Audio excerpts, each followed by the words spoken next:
You know the scene. We've all seen it. Oh, yeah. You're out on a Friday night, maybe at that nice Italian place with the ambient lighting. You look 2 tables over, and there's a couple. Mm-hmm. They have the wine. The food looks amazing. The babysitter's paid for it. Mm. There's just absolute deafening silence. The restaurant mystery. It is painful to watch. I mean, they aren't fighting. There's no hostility in their body language. They're just, scrolling on their phones. Or staring at the wall. Or just chewing very, very slowly. And you sit there thinking, do they have nothing left to say to each other? It's honestly a little terrifying. It is terrifying because it feels like a ghost of Christmas future, doesn't it?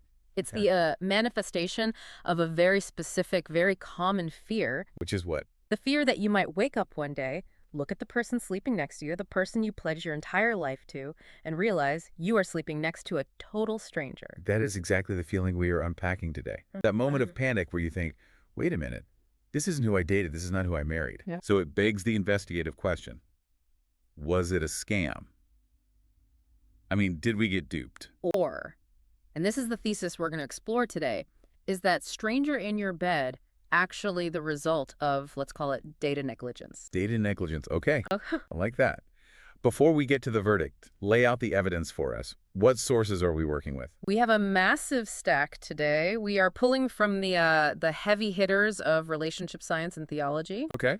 We've got John Gottman's clinical research on love maps, H. Norman Wright's work in premarriage counseling, Gary Thomas's Sacred Marriage, and Tim Keller's The Meaning of Marriage. So we're covering the science of why we drift and then the theology of why it might actually be happening on purpose. Exactly. We're going to look at why the person you married seems to have, well, vanished, and how to rediscover the person behind the ring. And the answer might be uncomfortable. I'd say so. It suggests you might have married a stranger intentionally, you just didn't read the fine print.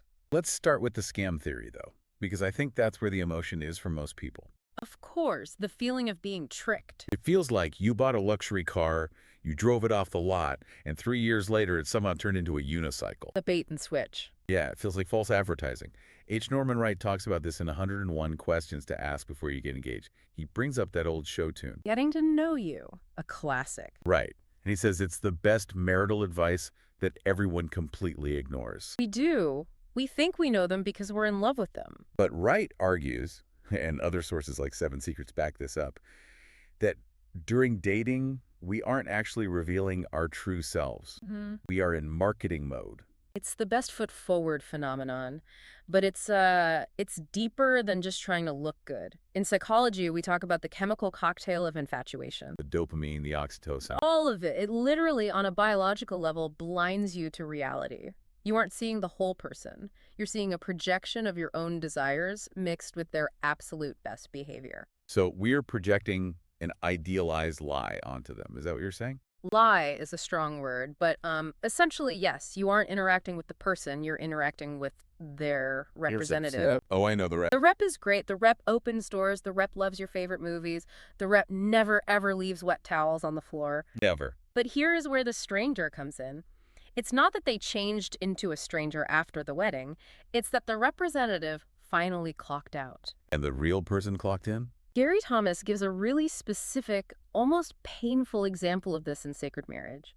He talks about how during dating, a woman might be attracted to a man because he seems confident. Right. He's decisive. He takes charge of the date. Which are usually viewed as very attractive qualities in that phase. Sure. But 3 years into marriage, that same confidence is reinterpreted as arrogance. Or take the woman who seemed to have a quiet and gentle spirit during dating. Sounds lovely. What's wrong with that? Until you're married, and that quietness is suddenly viewed by her husband as weak or passive when they're trying to make high-stakes decisions about a mortgage. The traits didn't change. The context did. Exactly. The data point remained the same, but the label we put on it flipped. Marriage forces you to divorce the idealized lie and marry the reality. The shock you feel isn't them changing. It's your own blindness wearing off. That is a rough transition.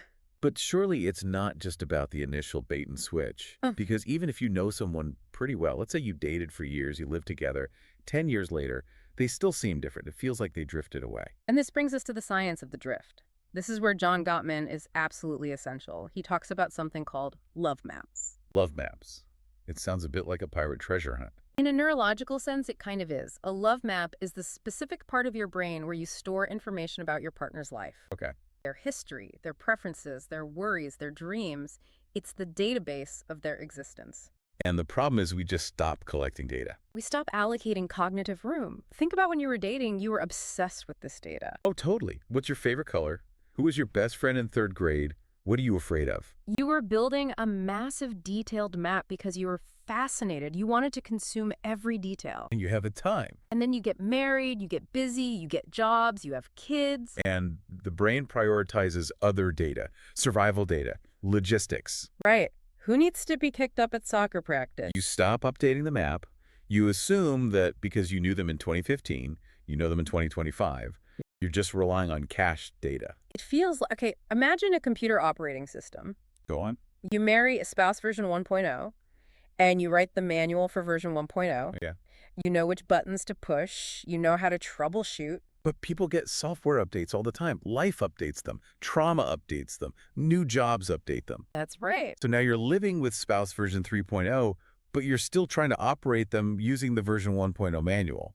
And you're wondering why you keep getting error messages. Exactly. Why are you reacting like this? I used to love this, and the system just crashes. That is a perfect analogy. You're pressing buttons that don't exist anymore or that do something completely different now. Gottman actually has a way to test this cached data problem. He uses a Love Map 20 questions game in his clinical training. Okay, let's run a simulation. For you listening, play along. Ask yourself if you can answer these about your partner right now. Not 5 years ago. Today. Question 1. Can you name your partner's 2 closest friends right now? That seems easy. Wait, actually, friends change. People drift. They do. The people they texted 5 years ago might not be the people they confide in today. Who is the first person they want to call when they get good news, other than you? If you're naming their college roommate they haven't spoken to in 6 months, you've failed the question. Okay, that's trickier than it sounds. What's next? Question 2. What is their current biggest source of stress? And not just general stress like work or the kids. Specifics. Is it a specific project? Is it a conflict with a particular coworker? Is it a health fear? If you don't know the specific contour of their stress, you don't know them. You're just roommates passing in the hall. And the third one. You said there were 3. This one is my favorite because Gottman tells a funny story about it in the training manual. The question is, what is your partner's favorite tree? A tree. That feels trivial. It seems trivial, but details matter. Gottman mentions playing this with his wife, Julie. He guessed sequoia because he knows she loves those giant trees. Logical guess. I would have guessed that too. But he was wrong.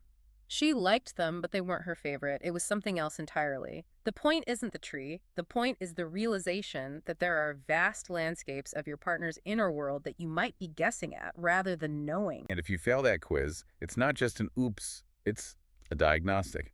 It's a sign of what Sheldon Vanauken calls creeping separateness. That sounds ominous. Vanauken describes this trajectory. Young couples, they can't bear to be apart. They are physically, magnetically attached. But then responsibilities set in. Jobs, hobbies, separate friends. Efficiency takes over. You divide and conquer to get everything done. And slowly, without any malice, without anyone deciding to leave, you just drift. You stop sharing the small stuff. Vanauken says eventually the only thing you have in common is the children. And that's the danger zone. Because one day the children leave. And the silence at the restaurant begins. That silence is the sound of 2 strangers realizing they have no shared map anymore. So we have the psychological drifting, the failure to update the software. But we have to pivot to the theological side of this deep dive because, honestly, sometimes the stranger isn't just someone we forgot to update our map on. Sometimes the stranger's just difficult. Sinful. Right. And you have to ask the hard question, why? If God invented marriage and the sources say he wants us to be happy, why does he let us marry the wrong person? Why doesn't he warn us? Hey, don't marry him. He's going to be really grumpy in the mornings in 10 years. Exactly. This is the core argument of Gary Thomas's Sacred Marriage, and it's a paradigm shift that changes everything. He asks, what if God designed marriage to make us holy more than to make us happy? That is the line that stops everyone in their tracks. Holy, not happy. But I have to push back on that. Nobody stands at the altar thinking, I can't wait to be holy and miserable. We want happiness. Of course we do. But Thomas argues that if the primary goal of marriage is happiness, then when the stranger appears, the selfish, sinful, difficult version of your spouse, you think the marriage has failed. You think, I'm not happy, therefore this is broken. I need to get out and find a better match. But if the goal is holiness, And the stranger is the tool. They are the sandpaper. the sandpaper effect, Mark Driscoll touches on this in Real Marriage, and Thomas expands on it. Spouses don't change us as much as they reveal us. You don't know how selfish you are until you live with someone who wants to watch a different TV show, or who squeezes the toothpaste differently, or who needs you when you're tired. So the stranger reveals my own ugliness. Exactly. The friction is the point. It's smoothing off your rough edges. It's forcing you to learn selflessness in a way that staying single never could. That redefines the struggle, doesn't it? It makes the struggle productive rather than just annoying. And Tim Keller takes this a step further in The Meaning of Marriage. He addresses the fear of change directly. He has this concept he calls the multiple spouses theory. I love this theory. It sounds scandalous at first. It does, doesn't it? He says over the course of a lifetime, you'll marry 5 or 6 different people, but they are all the same person. Because people change that fundamentally. The person you married at 25 is not the person at 45 or 65. Their body changes, their chemistry changes, their worldview changes. Keller argues that the mission of marriage isn't to find the perfect person and freeze them in amber. It is to commit to loving the stranger that emerges every few years. It takes the pressure off, doesn't it? You don't have to panic when they change. You just have to say, okay, who is this new person? I need to get to know them. It changes the panic into a project. But there's another layer to this stranger dynamic we found in the research. Sometimes the stranger isn't just a new version of them. Sometimes the stranger is their mother. Or their father. Yes, we have to talk about the family mirror. This is huge. Sources like Torn Asunder and Ready to Wed talk about the family of origin. We all have a family map, a set of unspoken rules and behaviors we grew up with. And we assume everyone else has the same map. We assume our normal is the universal normal. Until you get married. There's a great example from How We Love about a guy named Marshall. Marshall would have these intense panic attacks that his wife, Abby, could not understand. To her, he was just acting crazy. He was a stranger to her in those moments. She didn't have the data. She didn't have the history. It turned out his panic attacks were linked to a specific trauma when he went away to college and his parents divorced. He felt like his world was collapsing. So when he felt stress in the marriage, his body went right back to that college dorm room. Exactly. Once she knew the origin story, the stranger wasn't scary anymore. She understood the behavior. She could have empathy instead of judgment. It's not I'm married to a crazy person. It's I'm married to someone carrying a wound. A huge difference. And it's the unspoken rules, too. I feel like so many fights are about things we don't even realize are rules. Like how you celebrate Christmas. Do we open presents on Christmas Eve or Christmas morning? Right. Or whether you discuss feelings openly or just sweep them under the rug. Or the toothpaste. It's always the toothpaste. But seriously, when you feel like you're living with a stranger, often it's because their family map is clashing with yours and you haven't bothered to decode it. You're judging the behavior instead of investigating the source. Okay, so let's get to the solution. We've drifted, we've ignored the software updates, we're being sanded down by holiness, and we're fighting about toothpaste. How do we actually rediscover the person? How do we break the silence in the restaurant? It requires a fundamental shift in posture. You have to move from judgment to curiosity. That's the key. Instead of why are you doing that, it's I wonder why that matters to you. Or I wonder who you are becoming.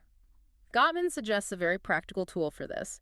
He calls it the oral history interview. Which sounds very academic. It does, but it's actually really cool. It's basically interviewing your spouse like you're a journalist writing a biography. But, and this is critical, you don't ask about logistics. Nothing about who's picking up the kids or paying the electric bill. Right, because we spend 90% of our communication on logistics. And that's why we feel like roommates. You have to ask big questions. Gottman suggests things like, how would you like our life to change in the next 5 years? Or, what is your fondest dream that you haven't achieved yet? Those are vulnerable questions. They're scary to ask because you might not like the answer. They are, but they update the love map. They download the new data, and they signal to your partner, I see you. I am still interested in you. And it connects back to that vision Tim Keller has. It's not just about knowing facts. It's about seeing the potential. Keller has this beautiful idea that marriage is a vehicle for each other's future glory.